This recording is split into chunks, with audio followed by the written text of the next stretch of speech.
Hello Year 5 and 6 and welcome to today's DT lesson. So our big question is, can I investigate, analyse and improve a range of existing products? So the vocabulary that we're going to be using in today's lesson, we've got chop, accuracy, safety, knife, criteria, authentic. If something's authentic, it means that it's individual and it's unique. Cuisine, so cuisine refers to food. Greek, investigate, analyse and improve. So our first activity today must be accompanied by an adult. Now your adults might be busy during the day, so please don't pester them to complete this with you now. Wait until your adults have got some spare time, and so have you, so that you can complete this activity together at time that is convenient for both yourself and your adult. So for your first activity, you're going to be practicing your chopping skills, because later on in the week, we're going to be making our very own Greek dish. So before we do that, we need to practice our skills in the kitchen, and we're going to focus on chopping today. Now you must have an adult present because you're going to be practicing your chopping using a knife. Okay, some of you might already chop vegetables or fruits at home to help your adults with making dinner. Some of you might not have practiced chopping before, but please make sure that you've got an adult present so they can make sure that you're safe. So I'd like you to choose some household ingredients and practice chopping them using a knife. So it might be carrots, potatoes, tomatoes, cucumber, an apple. There's lots of different things in our house that we can chop up to make a meal or a snack. So it might be that you practice chopping your ingredients that you'll be using for your lunch or your dinner. So you might say to your adult, one of my learning activities today is to practice chopping. Can I help you to make dinner tonight? So then you'd be doing this activity and you'd be helping your adults out at the same time, and I'm sure they'd appreciate that. It might be that it's when you're preparing yourself a snack. And on the next few slides, you'll find some pictures and descriptions of a few safe chopping techniques. There's also a link on the website that would be really great if you could have a look at this, and it's called Knife Safety Tips. And it talks you through how to use a knife safely, and it even has some videos that you can watch where somebody models using a knife and talks you through how to make sure that we're safe when we're chopping. So that's a really, really good website for you to go and have a look at. So one of the chopping methods you could practice is called the claw. So you're going to make a claw shape with your hand, but it's really important that you make sure that your thumb is tucked behind your fingers so that it's keeping it nice and safe. So you then pick the knife up with your other hand, making sure that the blade is facing downwards, so it's facing away from you. Okay. We're going to have a look at chopping an onion together using the claw method. Okay, so you can see I've got my onion here on my chopping board, and I'm picking up my knife, making sure that the blade is facing away from me. So I'm going to make my claw, making sure that I tuck my thumb behind my fingers. And it's almost as if you're going to be digging your fingers into the ingredient that you are chopping. Now it's really important there is sufficient space between your fingers and the knife. Okay, so you can see you can't see my thumb. My fingers are far away from that onion, and there is space between my fingers and the knife blade. And then you tilt the knife slightly and push down. And then if I push that away, you can see that I've chopped off some of the onion. So keep the knife straight, tilt it slightly, push down, and chop. Now, as you get closer and closer to the end of your ingredient, you will need to move your fingers further and further back to make sure that you're still keeping that space between your fingers and the knife. Remember to make sure that you've got an adult with you when you're practicing this chopping technique.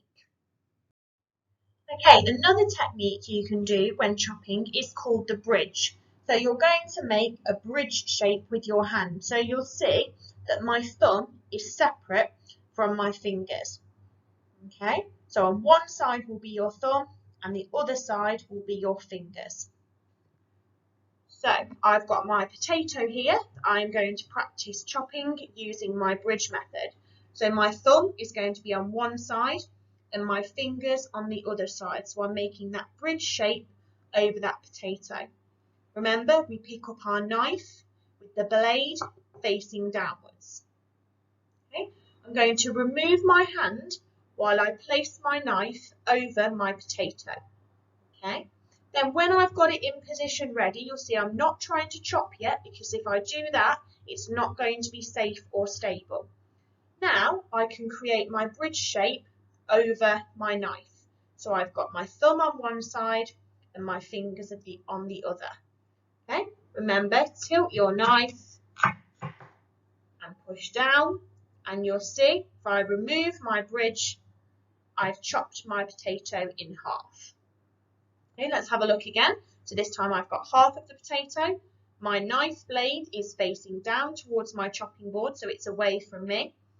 I'm going to position it where I'm going to chop. So again, for the middle of my potato, remember, do not try and chop it like this, as it's likely to slip and you could injure yourself. So keeping the knife hovering, we're going to make that bridge. Remember, thumb on one side, fingers on the other, pop it over the knife, tilt the knife forward and push down, remove your bridge, and you'll see I've then split that potato in half again.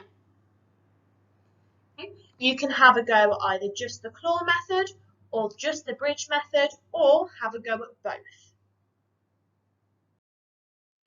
So, because our topic has been Greece for this spring term, our focus on food is going to be on Greek dishes.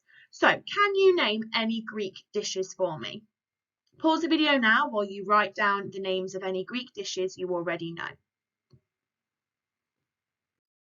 Okay, we're going to have a go at a little bit of a quiz. So I've got 6 different images of Greek foods here.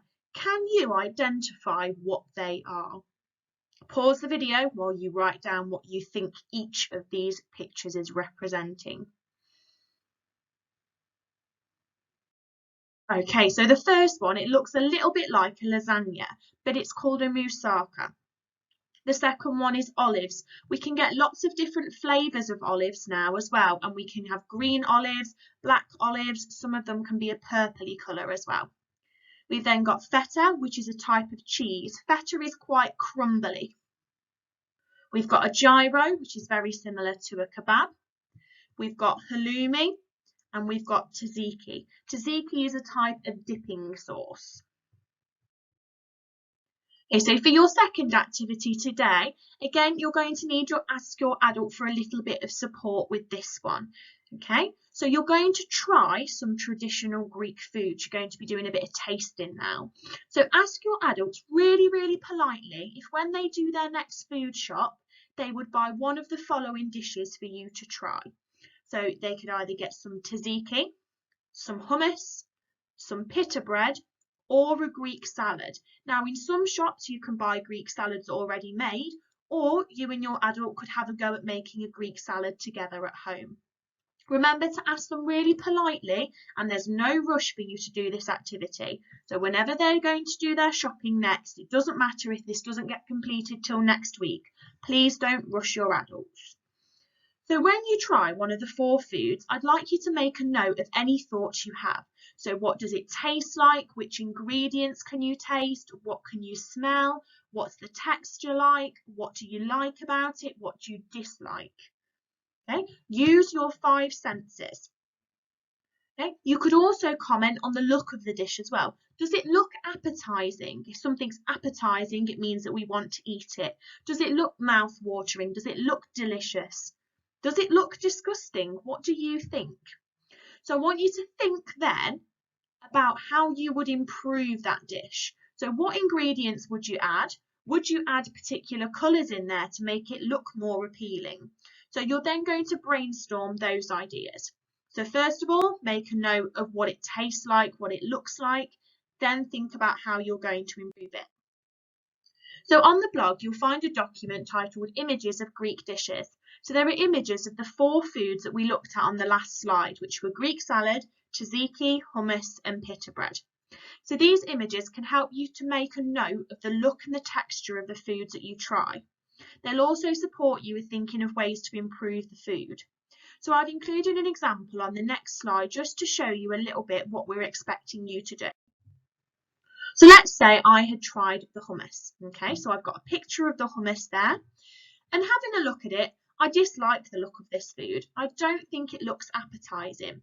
To me, it looks like it's got quite a few lumps in there, and the idea of having a taste of that doesn't make my stomach rumble or doesn't make my mouth water.